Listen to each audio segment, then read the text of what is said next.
And a good Tuesday morning to you. Welcome into the Nick Craig Show, streaming live this morning on YouTube, Rumble, and X. Don't forget that you can take the show with you 24/7 on demand by checking out the Nick Craig Show podcast in your favorite podcast app. You can also listen online by visiting the website nickcraig.com. Our show this morning is brought to you in part by the Law Group. Visit them online at lawgroupnc.com.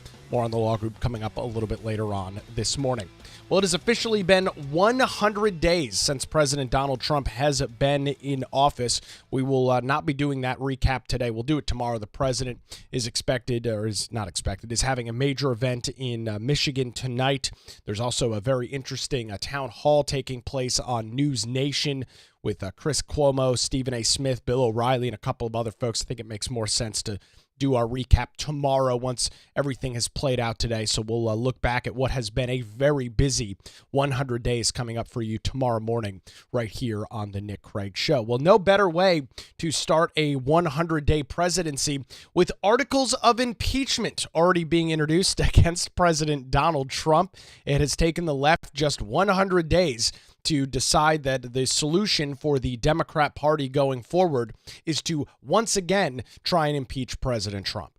I mean, nothing like really showing that you're fighting for the American people as the Democrat Party, who, by the way, just got rejected by the American people 7 months ago, right? This just happened. This is a relatively recent rejection by the American people. And instead of bringing forward any new ideas, any sort of changes in policy, what we're doing wrong, what we're doing right, how can we win over the hearts, the minds, the trust of the American people, Democrats are heading down the road of impeachment once again. Don't take the word from me. Take it from the insane left congressman that produced this video, which I'll note looks like an SNL sketch.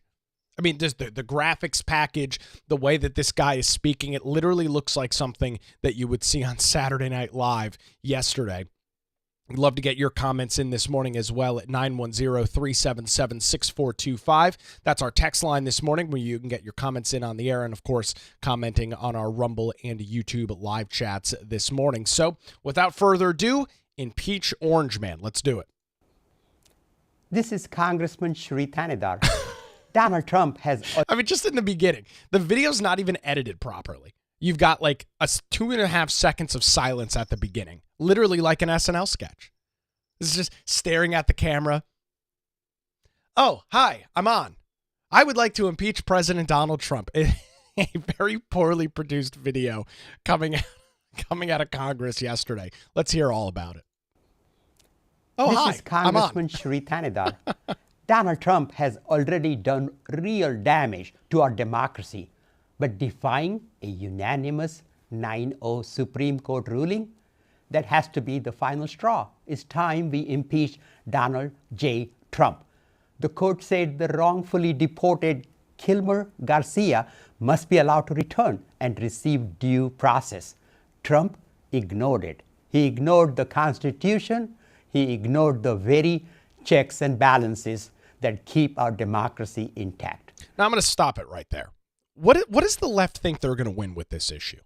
And I'm saying this, and I mean this as genuinely as I possibly can. They are still ginning up and still trying to win over support from the American people about a guy who was illegally in the country, deported to El Salvador, who is not a U.S. citizen, who the El Salvadorian president said, yeah, I'm not sending this guy back.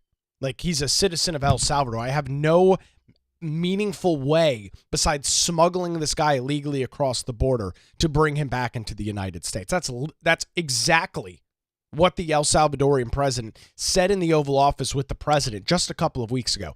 There are no tools for me. I have no ability to bring a citizen of El Salvador into the United States. There's no process for that. This guy's not a legal citizen who was in the United States that was deported. I find this to be a very odd story for Democrats to continue barking at. I can't really wrap my head around it.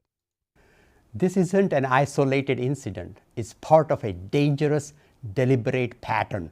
That's why today I introduced a resolution to impeach Donald J. Trump, outlining 7 articles of impeachment. Okay, great. What do we got? Article 1. Sure. Obstruction of justice and abuse of executive power. From denying due process to unlawful deportations, Trump defied court orders. Article 2. Taking away I have to stop this. This is so poorly produced. It's why I said it looks like an SNL sketch and plays off. There's these awkward pauses in between. This is the best that the left's got.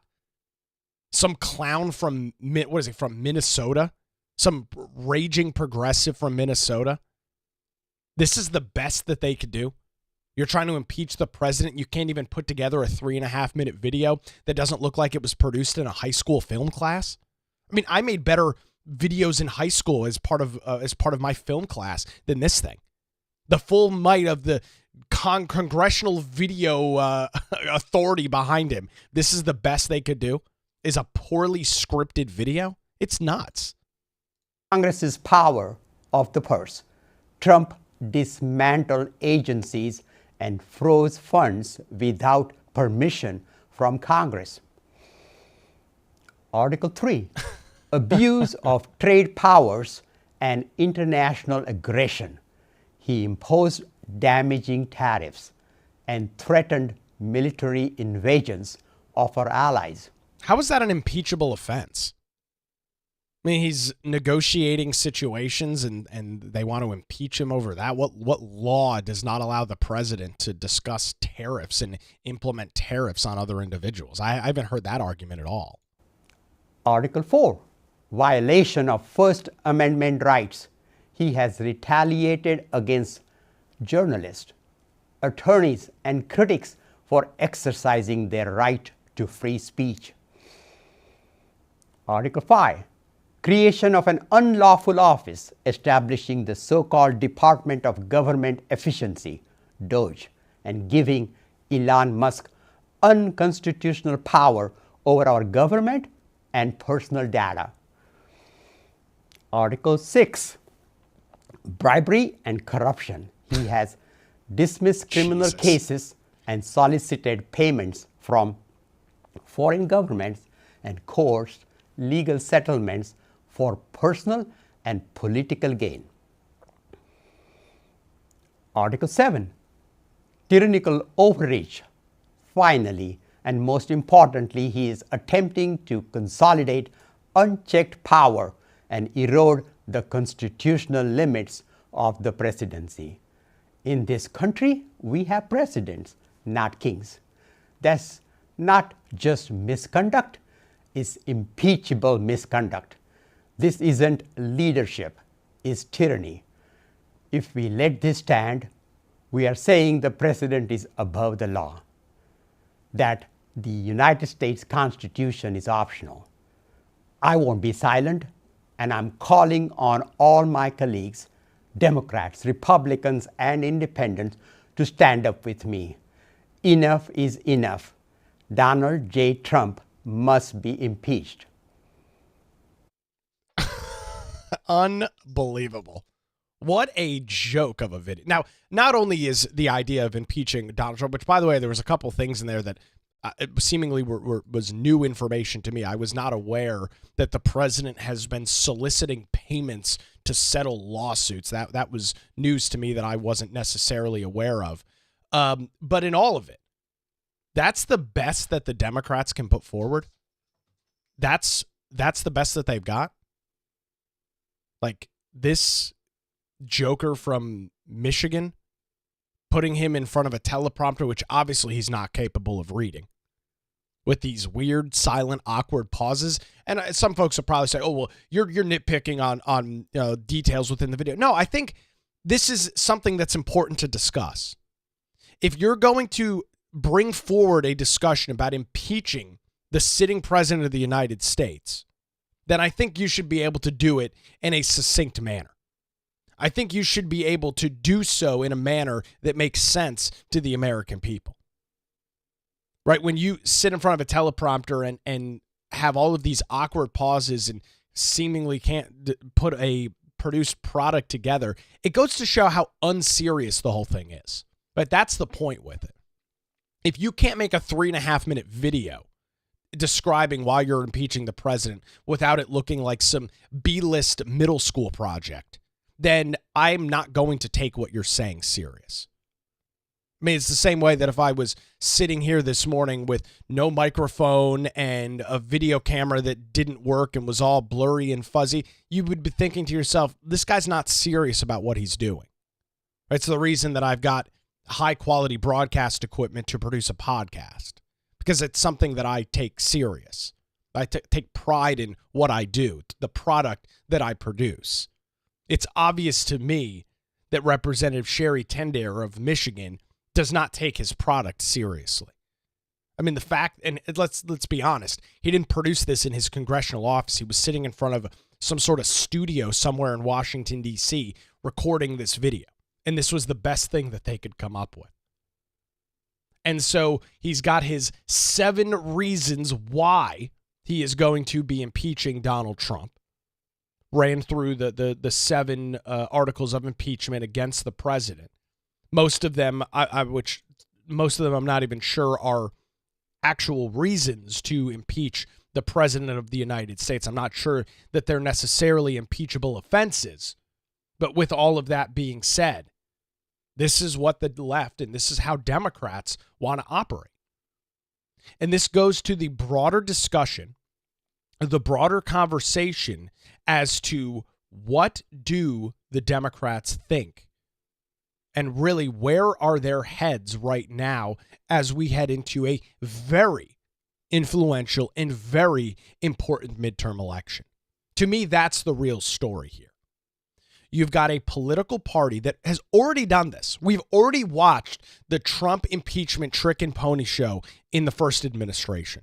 We already watched that unfold. The Democrats already had their shot. They impeached Trump. They could give themselves a great pat on the back. It didn't matter. The guy still ended up going on and winning the presidency. He was just elected in November. So the idea that impeaching him is going to do such irreparable damage to the president's brand and to the president's image that it's just going to blow him out completely is not based in any sort of fact or reality. If the impeachment against Trump was so influential in the first term, he would not have won in November of 2024. Right? That wouldn't have happened. So from a political theater standpoint, this seems to be stupid. I would suspect, and there's obviously no polling on this yet because the article of impeachment announcement just came out yesterday. So there's no way to really see. I would suspect, however, if you polled the American people, they would not be in favor of impeaching the president once again. You know, when you look at the vast majority of voters, and this is something that I've studied in great detail, most people don't eat, breathe, and sleep politics. Most of you listening this morning, and I say this with the absolute kindest possible way I can, we're weird. We are not normal as it relates to our involvement in politics. We are literally the 1%. Most people, 99% of them, do not follow politics, do not follow elections, do not follow the political day in and day out like you and I do. They just don't. Most people are busy with their lives. They're busy running a business. They're busy raising a family. They're busy. And while it is a hobby for most of us, politics, being involved in the political sport, that's not the case for most people. So it's important to remember that when you discuss what people think about things.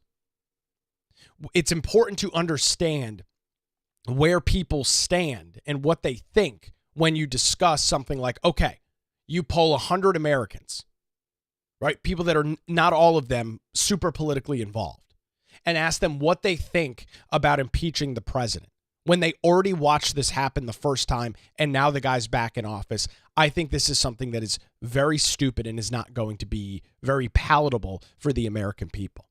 Because the one thing that I've learned over the last couple of years following politics at the state, local, and of course the national level, but more state and local, is that what people want more than anything else, when you look at the regular voter, the non-super engaged person that shows up every 2 or 4 years. They want their government to work. They want people to get along, and they want things to be done. That's what they want. They hate dysfunction, right? Nobody likes dysfunction in their own life. So why would they in turn like dysfunction as it relates to politics? And to me, that makes perfect sense. You would not want the same amount of dysfunction that you see in the local school board to the General Assembly up in D.C. You would not want that in your life. People find that pretty frustrating, pretty annoying. And so with these articles of impeachment, the 7 charges, again, some of which I don't even know what this is. Number 6, bribery and corruption, involving dismissing criminal cases, soliciting foreign involvements, and extraditing statements for personal and political gain. I don't even know what the hell he's talking about. Has Trump, I would assume if Trump was requesting money from foreign entities to settle legal battles, I would assume I would have heard about that. I can imagine that the mainstream news apparatus would have gone ahead and brought forward those charges and those accusations. Just a safe assumption there, I think. But I hadn't even heard of that. Retaliatory actions against the media. That's not a violation of the First Amendment. That doesn't even make any sense. Tyrannical overreach, seeking to consolidate unchecked powers, erode civil liberties, and defy constitutional limits on presidential authority. It's just a bunch of word salad. It's a bunch of words thrown onto a website, a piece of paper, and then they gin it up and whip it up into, oh, well, now we've got to impeach this guy. So the real question is, what do people think about this? So we're looking for your comments this morning at 910-377-6425. That's 910-377-6425. Leslie texting in from Wilmington this morning. She says, the rep from Michigan bringing impeachment articles against Trump is a Democrat socialist, right up there with Bernie and AOC. Go figure. It seems pretty obvious there, Leslie, at least from his comments, that this individual does not necessarily have the best interests of the American people at mind. I saw a bunch of videos all over social media yesterday of this same clown running around in the street, waving flags, being lambasted at his own town halls by people saying, hey, you were by the way, this guy, one of 10 individuals in Congress, not just the Senate, one of the 10 individuals in Congress that did not vote for the Lake and Riley Act. One of 10.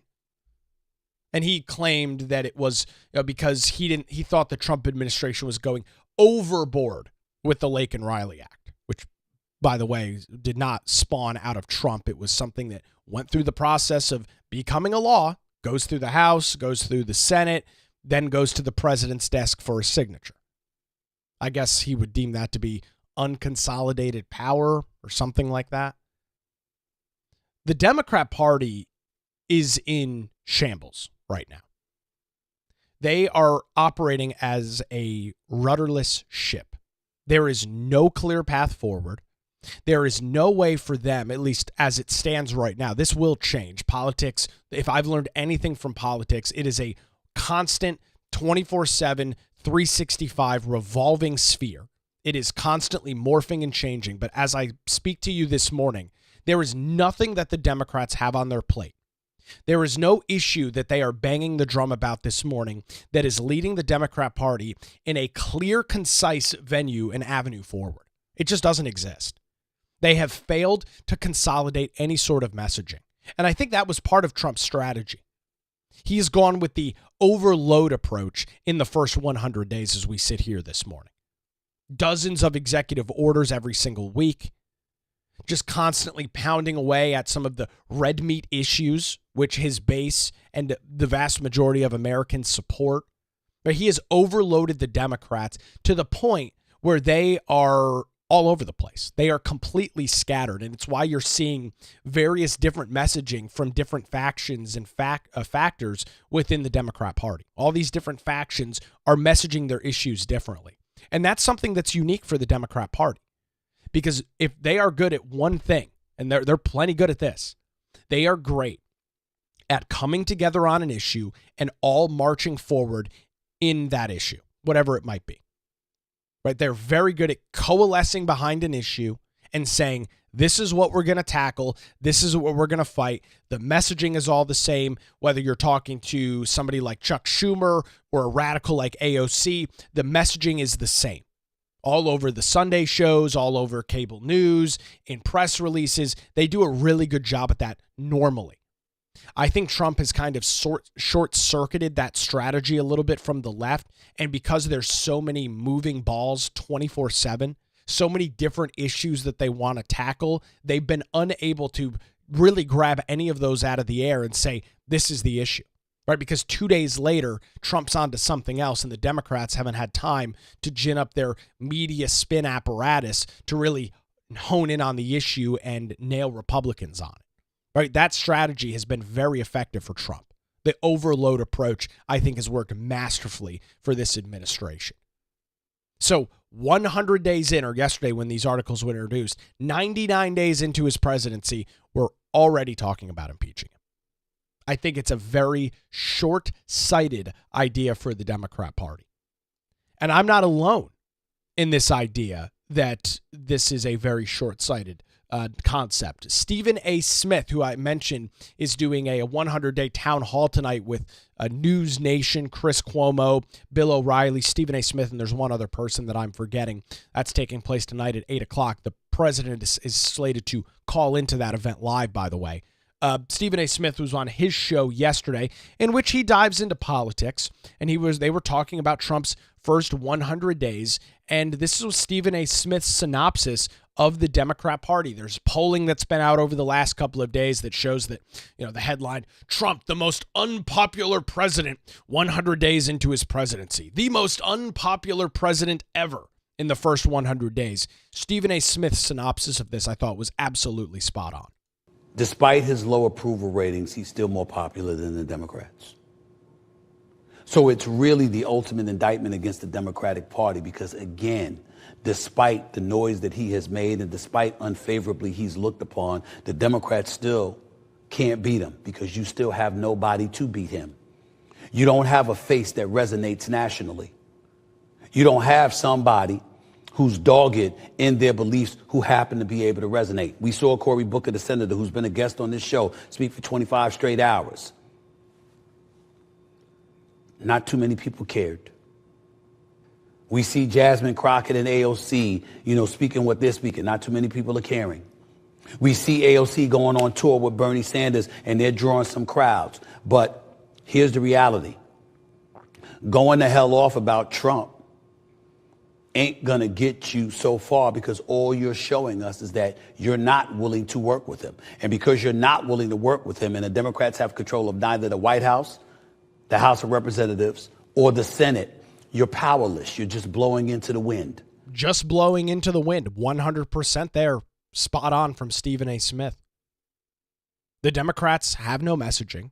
They don't really have a voice. There's, one thing that Barack Obama was a great voice for the Democrat Party.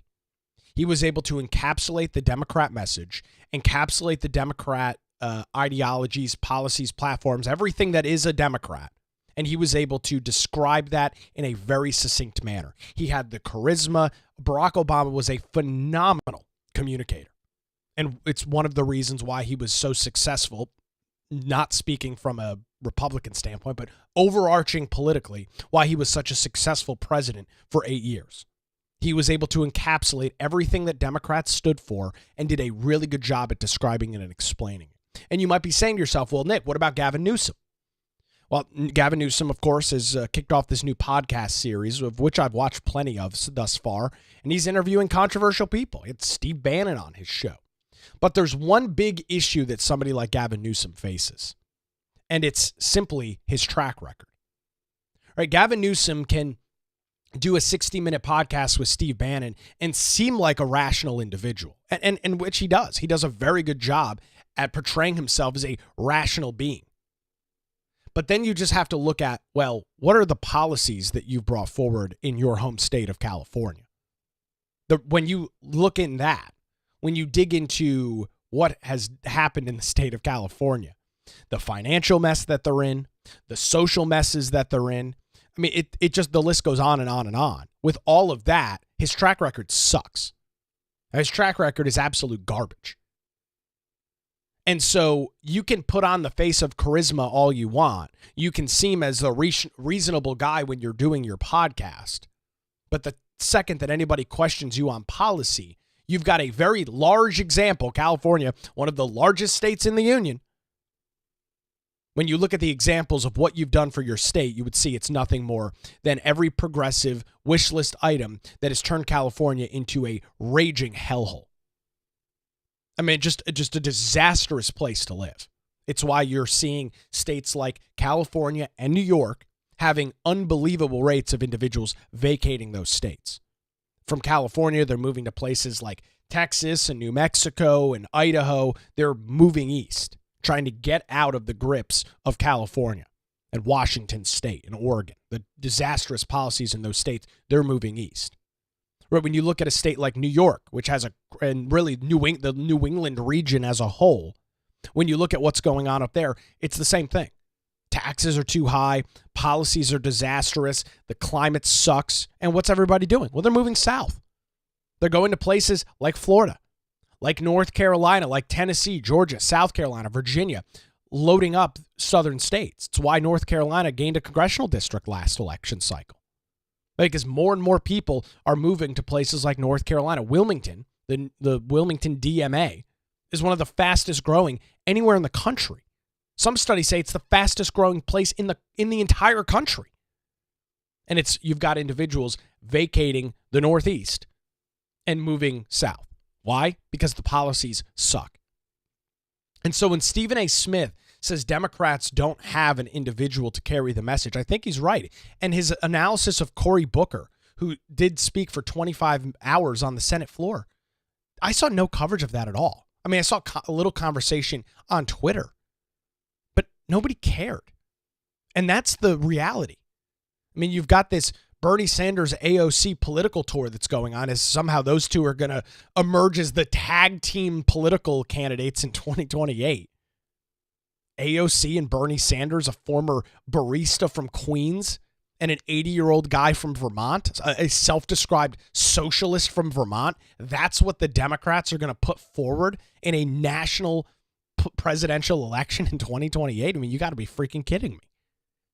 It's a joke. These people are a laughing stock. And this kind of wraps into what I was just talking about as it relates to most Americans. Most people do not follow politics incredibly close. Most people are, if at best, passerbyers as it relates to politics. Maybe they watch, or it's on in the background, the NBC nightly news, or maybe there's 30 minutes of their local newscast when they're waking up in the morning and getting ready for work. It's on in the background. They're passerbyers of it, but they're not watching cable news all day. They're not reading publications and getting in-depth political conversation, because the reality is politics sucks. It's a nasty, divisive, stressful environment. It's constant. It's 24/7. It's full with vitriol and hatred. Nobody wants that in their life. Nobody wants to be fed. I mean, if you're a Democrat and you're watching MSNBC or CNN, all you're hearing about constantly is doom, destruction, end of the world. Why would you want that? Why would you subject yourself to that kind of coverage 24/7? I mean, you just wouldn't. That's the fact of the matter. Some more comments coming in this morning. Aqua Blue over on Rumble said, actions speak louder than words, exactly as it relates to Gavin Newsom. That's his biggest issue. Some comments coming in over on YouTube. Trump is flooding the zone. That's exactly the strategy that he's taking right now. And it's obvious that it's having some great success because Democrats still cannot put a message together. I would have assumed after 100 days, they would figure out the issue, or maybe 2 or 3 issues that were their big, golden ticket problems that they were going to nail Trump on and run with those. But as we sit here this morning, it's obvious to me that they don't have those issues. They are completely scrambled by the absolute sheer amount of executive orders and discussions that this president is having.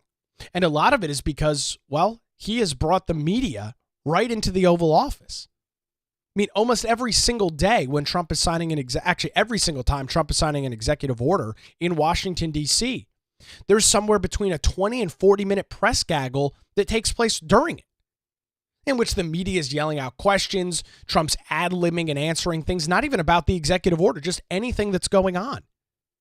On and off of planes, on and off of helicopters. He's taking questions from the press. It's happening constantly. And so there's always a new shiny object, some new shiny issue that Democrats want to hit Trump on.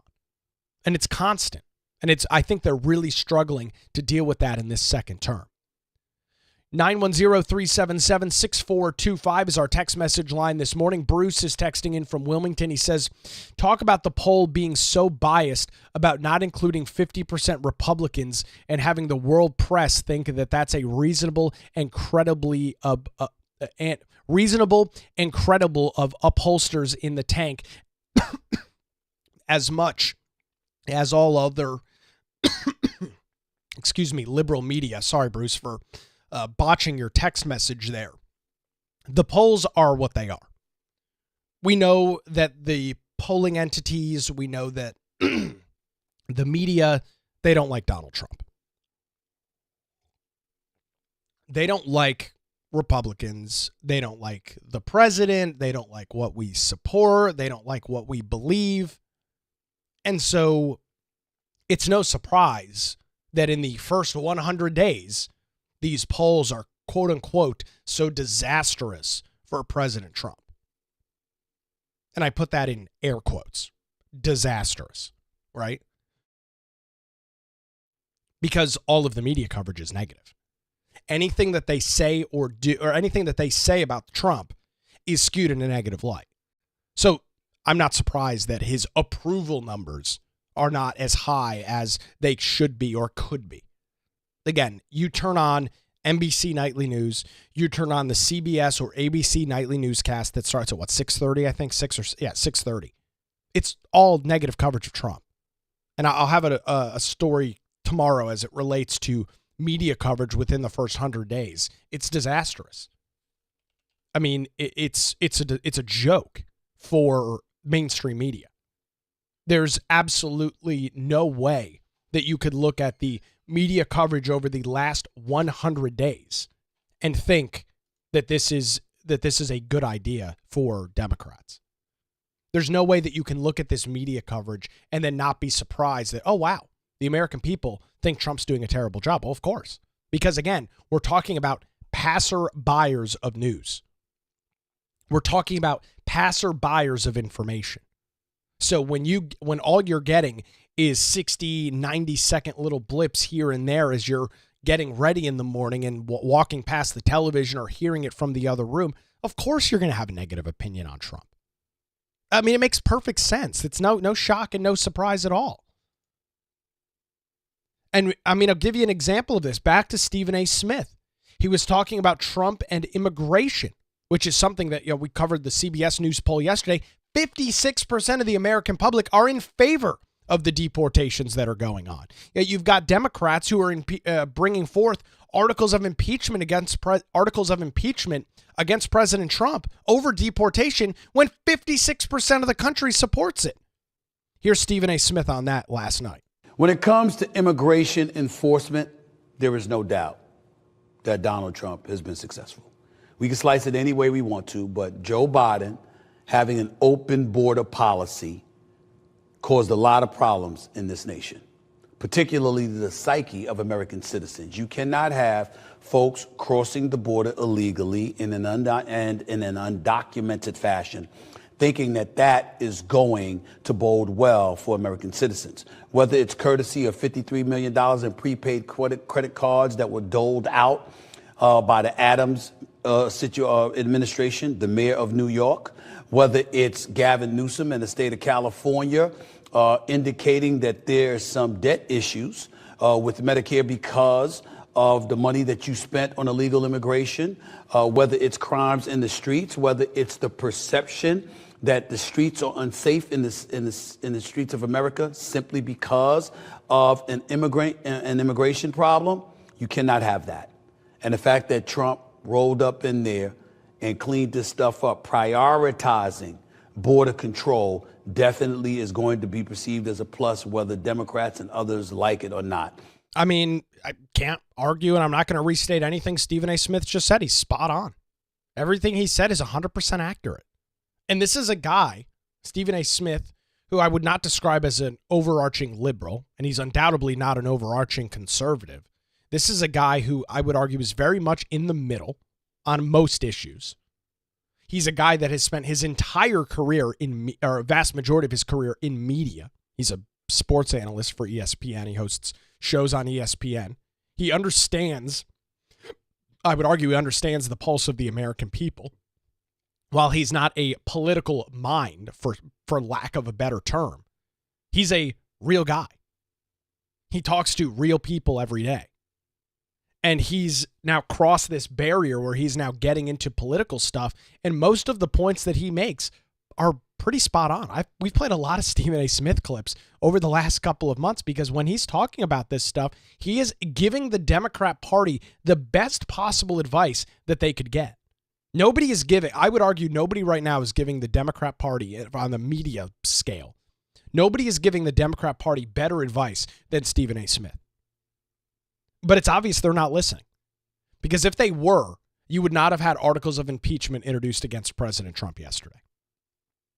If Democrats were truly listening to what is being described, if they were truly looking at polling and seeing the disastrous polling for themselves, right? They want to point to Trump's 100-day approval number as some bastion of truth. If they looked at the polls that showed that the support of the Democrat Party is at record all-time lows, then maybe they would try and retool their message. Maybe they would step back and say, okay, what we're promoting right now, sitting on the House steps of the Capitol, singing over deportation and trying to bring back a citizen of El Salvador into the United States illegally is not a winning political issue. Maybe they'd have some success. But they seem to be rolling out the exact same Trump 1.0 playbook, and I just don't think that's going to be successful because they're dealing with a different animal this time. They are dealing with a guy in this administration, Trump, that has learned from the vast majority of his mistakes. He has surrounded himself with incredibly strong individuals that I would argue are giving him, for the most part, very good advice. Not everything, but for the most part, very, very good advice. He is a one-term president at this point. He has, really nothing to lose as it relates as we head into 2028. And so he is just going full throttle, full steam ahead. I mean, accelerator pedal on the floor. And the Democrats don't know what to do with that. They don't know how to respond to what the president is doing. It's making them very unpopular. It's frustrating their voting bloc. It's frustrating their voting base. And I think if you slice the middle of the American population that is not overtly political in one direction or another, they think you're introducing articles of impeachment against this guy. What the hell are you guys thinking? They find it to be, I think, very, very unpopular. And so as we are now in day 100, here at noon today, Trump will have been in office for 100 full days. I'm very curious to hear what the president has to say tonight at his rally, the first one he's done, a big first public rally, campaign-style rally he's done since becoming the president. Very curious to watch that tonight. We'll have clips of that tomorrow. Curious to see what this town hall, which will include Stephen A. Smith tonight, what that looks like. I'll have all those details coming up for you tomorrow morning. I'm very interested to see how the president lays out and rolls this stuff out in these first 100 days. We'll continue to track the details right here. Want to remind you that if you are interested in getting daily show notes and more, including our monthly hangout that is coming your way tomorrow night, April 30th, so Wednesday, 7 p.m., head on over to patreon.com/Nick Craig. Get access to those daily show notes and more. Looking forward to chatting with everybody tomorrow night in our Zoom call. Still got another day to subscribe to that. $5, $10 a month. You can set a custom amount as well if you believe that you are getting some value from the program. encourage you to head on over to patreon.com/Nick Craig. That's patreon.com/Nick Craig. Very much looking forward to that conversation tomorrow night. And of course, our program this morning is brought to you by the great folks over at The Law Group. When legal challenges arise, trust The Law Group in Wilmington. Since 2003, their experienced attorneys have provided high-quality, affordable legal services across Eastern North Carolina. Whether you're facing a divorce, navigating real estate transactions, or need a strong defense, The Law Group has your back. Their dedicated team ensures your questions are answered and your issues are resolved promptly. They're located in downtown Wilmington, and they're just a phone call away at 910-251-6088. You can also visit them online at lawgroupnc.com. That's 910-251-6088, or again, online at lawgroupnc.com. The Law Group, experienced and dedication that you can rely on. We appreciate the Law Group and their support of the Nick Craig Show.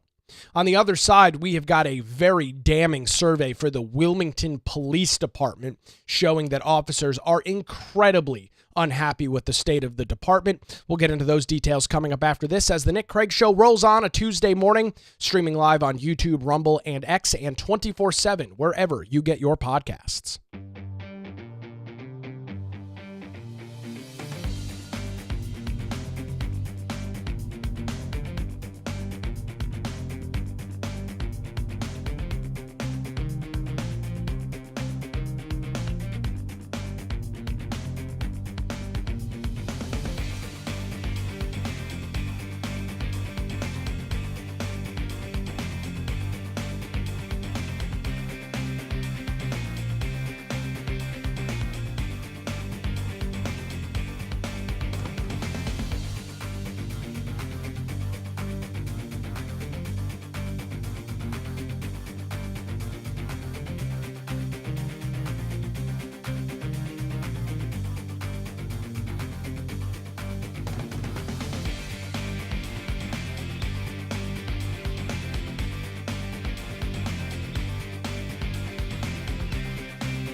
And welcome back to the Nick Craig Show, streaming live this morning on YouTube, Rumble, and X 24/7, wherever you get your podcasts.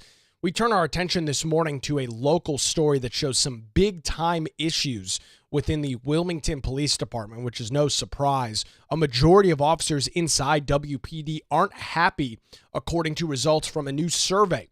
The North Carolina Police Benevolent Association, the PBA, a police advocacy group, oversaw the survey, which was conducted from March the 21st through April the 4th of this year, and its results were sent to the Wilmington City Council on Friday.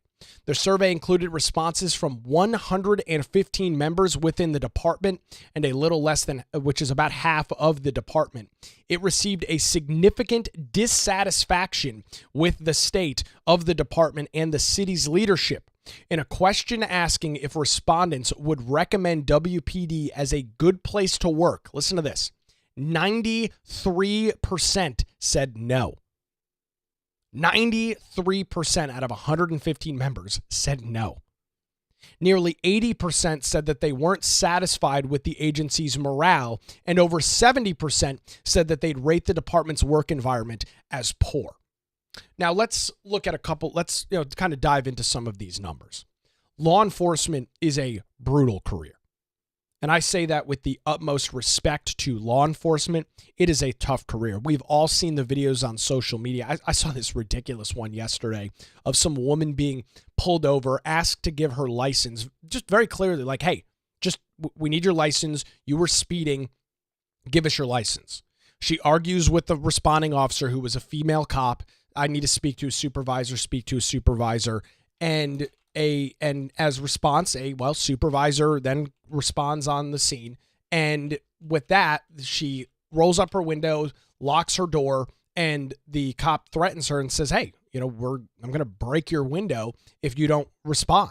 She says, no, I'm not going to do that. Puts her under arrest. And the response is that she is ripped out of her car after her window is shattered. And then she is arrested. Right. That's the kind of stuff that law enforcement has to deal with. I wish I could find the video. Unfortunately, I can't. I don't have it bookmarked or saved. But that's the kind of thing that law enforcement has to deal with day in and day out. And of course, there's so much criticism on law enforcement, right? They're under constant scrutiny. Now that they're wearing body cams, every single word that is uttered out of their mouth, the media gets a hold of and slams them for anything and everything that they say or do. It's just a brutal situation for law enforcement. I feel very, I don't know, feel bad's not the right word to use, but it's just an unfortunate situation where so many of these individuals have to deal with just the most ridiculous people day in and day out. I can only imagine the frustration as you ask somebody, hey, can I have your driver's license? You're speeding. Then they proceed to just act as a complete and total fool and not just comply with a simple request. Let me see your license. That's not a super complicated situation. It's not a super complicated question. Yet you've got individuals. Here's the video, exactly what I was looking for. Here's the video. This is, when you look at law enforcement and morale in law enforcement, this is the kind of crap that sworn law enforcement officers have to deal with day in and day out. Watch this video. I don't know if you've seen this yet. It's nuts. Your driver's license and insurance. I don't understand why I was being pulled over. Can you show me the speed I was doing? Hey, you're going 53 and a 35. Can you show me? I'm asking you, can you show me? It'll be on the camera for court. I know. I want to see the camera now. I can't do that. Can I see your? Can I speak to your supervisor? Sure. You have your driver's license and insurance. I'm asking for a supervisor. I'm asking for your license and insurance. I'm asking for a supervisor. Okay. In the meantime, I need your driver's license. I'm asking for a supervisor. Can I see a supervisor, please? You can either roll the window down, or I will break it. Are you going to provide your ID? Are you serious? Absolutely. Are you going to provide your ID? For what? What did I do wrong? Speeding. Speeding was the reason for the traffic stop. Are you going to provide your ID? Are you going to provide your ID? Okay. I've asked you several times. You refuse to answer. Are you going to step out of the vehicle? Are you going to step out of the vehicle? Okay, ma'am, you are now under arrest. You are under arrest for obstruction of official business and failing to provide your ID. Step out of the vehicle. Step out of the vehicle, or I will break the window. Step out of the vehicle, or I will break the window. Ma'am, I'm telling you one more time. Step out of the vehicle, or I'm going to break the window. Okay. Oh my God! Please step out. No, I didn't do anything wrong. Okay. I didn't even do anything wrong. Oh my God! This is crazy. So that's the kind of garbage that law enforcement has to deal with every day, right? That's the kind of situations that they are put in day and day out, where you've got some insane lady trying to get her way out of a speeding ticket by refusing to give her ID. She is then placed under arrest. They smash her window, which I love. They use one of those, everybody's got one of these little tools in their car that you kind of push and it shatters the glass. If you're, God forbid, your car was to become submerged and you need to get out of the window, push this little thing and the spring action and it shatters the window. So when you see that they say that the work environment is poor, some of that is just because the fact of they're in law enforcement, And you have to deal with morons like that every single day. Right? It's not an easy profession. It's not an easy job. And it's why I have so much respect for law enforcement and why I find it unbelievable every single time the media gets a hold of body camera footage. They want to nitpick every single second of law enforcement. Right? This is the kind of crap that they've got to deal with.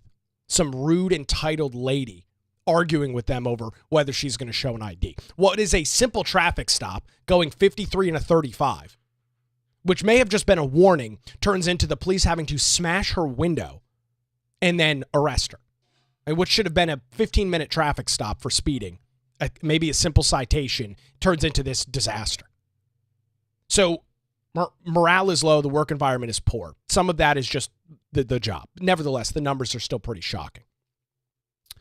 Brandon Gray, who is the Southeast chapter for the North Carolina Police Benevolent Association, said, quote, "I think that this survey speaks leaps and bounds. Through a spokesperson, Wilmington Police Chief Donnie Williams declined to comment, which is no surprise. Donnie Williams has done a terrible job as the chief of the Wilmington Police Department. He never speaks to the media. He never speaks to the public. He, for whatever reason, holds incredible grudges and whatever against members of the media. He will only speak to one media outlet in our city. He'll only speak to Channel 3. He is blacklisted to Channel 6. He doesn't speak to Port City Daily, the Star News. Tried to get me fired from my job for being critical of him and his inability to hold press conferences and provide some level of support to the city of Wilmington, the people that live in the city, over what's going on in law enforcement. So no surprise there, Donnie Williams declined to comment. He's done an awful job as the police chief. Results of the survey also indicate discontent with pay, benefits, career growth opportunities, and staffing shortages within the agency. It criticizes Chief Williams, City Council, as well as the City Human Resource Officer and the City Manager, Tony Caudle, for not addressing the issues. In one question asking, services to the community have been compromised due to staffing shortages, 73.9% of respondents strongly agreed, with only 20% saying that they disagreed, that noting that that's a major problem. Brandon Gray said that the survey stems from concerns that they've heard from members inside the department since at least October, when a $75,000 third-party investigation that sustained complaints of a hostile work environment was completed. A November the 7th WECT Investigates report shared concerns from several former officers who said that they lacked support from their chiefs inside a toxic department environment, specifically calling out Police Chief Donnie Williams.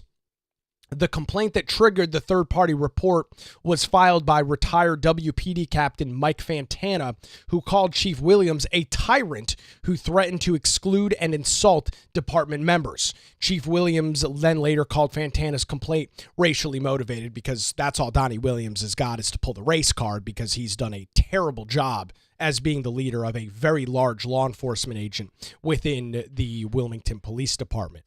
The Police Benevolent Association letter claimed Williams' comments were disturbing and said it had devastating consequences on officer morale and the department.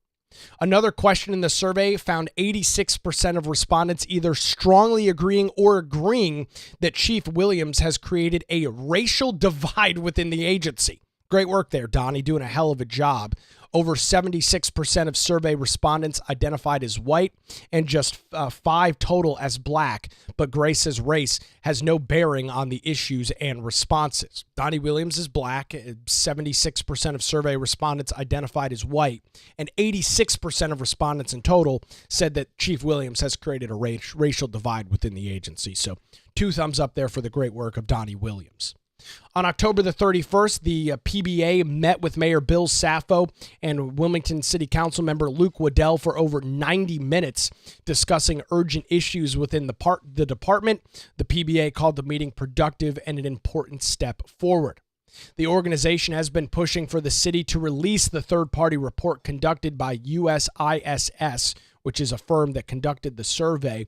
The PBA believes that many of the survey findings mirror what was found in the external investigation. Wilmington City Councilman Luke Waddell also pushed for the report, or at least a summary of its findings, to be public, but said he's been told the report contains personnel information that can't be opened up. Luke Waddell said Monday, quote, "Without a doubt, the public is owed at least a summary, and the people that they elected to represent them certainly are owed a summary of it at a minimum." Now, with this disastrous report, WECT did reach out to all members of City Council on this story for comment. Only 2 responded. David Joyner said he couldn't comment. None of the other City Council members bothered to respond. Luke Waddell was the only one who announced or who had anything to say, and he said this, quote, "I think morale has a direct impact on the operational readiness of the police department, and that directly affects the safety of the city of Wilmington and the people here." Now, there is good news for the Wilmington Police Department. Donnie Williams announced back a couple of months ago that he plans to retire before the end of June. So the good news is his tyranny within the department, not my words, words from a fellow coworker of his. Hopefully that will be over soon. There is currently a search that is continuing for his replacement. Wilmington City Councilman Luke Waddell says he's hoping the city hires a cohesive and transparent leader who can bring the department together after these lengthy issues of division and morale issues. So a disastrous report for the Wilmington Police Department. Not a surprise for me. I can't really go into all of the details, but I can tell you this. As a police chief, which is a hired position, not our sheriff is elected. Ed McMahon is responsible to the voters, right? He is a sheriff. He is on a ballot. He is responsible to the citizens of New Hanover County. If they don't like the job that he's doing, they can unelect him. The police chief is not that same way. Police chief is hired and appointed by city council. So yes, you can hold the city council members you can hold their feet to the flame, but it is not an elected position. I believe wholeheartedly that it is imperative for a police chief to be a public-facing figure. Now, I understand the police chief is busy. The Wilmington Police Department is not a small entity. It's got over 200 employees, almost 250 employees. It is a major employer. He is busy, no question about that. But when there is a shooting that takes place in our city, when somebody is killed in our city, I believe it is paramount for the police chief to be out on the street the night that that's happening, the afternoon that it happens, to speak to the media, to talk to the citizens of the city in which he is representing as the top law enforcement officer. Donnie Williams does not do that. He does not speak to the media. He is rarely seen in public. He does not speak to members of the media. He does not hold press conferences. You hear very little from the police chief. And I think that's a problem. We live in a time and an era where the information age, where things are available on social media. Hell, there's a Facebook page talking about some of the dysfunction. It's an anonymously run Facebook page that talks about the dysfunction within the Wilmington Police Department. And I think it's a real shame that Donnie Williams does not speak more to the public. I think it's a shame that he holds personal grudges against individuals, blackballs media outlets from hearing from him because he disagrees with their reporting. I think that is completely inappropriate as a police chief. I believe you have an obligation to speak to the public. You have an obligation to speak to the people that you represent.